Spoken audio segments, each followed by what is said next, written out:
கொஞ்சம் சோர்வோட வீட்டிலேருந்து வெளியில் கிளம்பி போவோம். போகிற வழியில் எதிர் வீட்லேயே பக்கத்து வீட்லேயே தெரிஞ்சவங்களோ என்ன வெளியில் கிளம்பிட்டீங்க அப்படின்னு கேட்பாங்க. அவங்கக்கிட்ட எந்த பதிலும் நம்ம சோகமாகவோ சோர்வாகவோ இல்லாமல் சாதாரணமாக சிரிச்சுக்கிட்டு அவங்க கேட்ட கேள்விக்கு பதில் சொல்லிட்டு அப்படியே நகர்ந்து போயிடுவோம். அவங்களால நம்மளை கண்டுபிடிக்கவே முடியாது.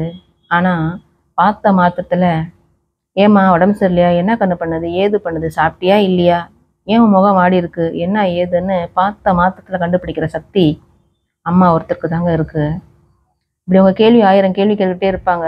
நம்ம ஒன்றுமே இல்லை அப்படின்னு சொல்கிற ஒரே பதிலில் அடுத்தது அம்மாக்கிட்ட கேள்வி கிடையாதுங்க, நேராக பதிலுக்கு போயிடுவாங்க.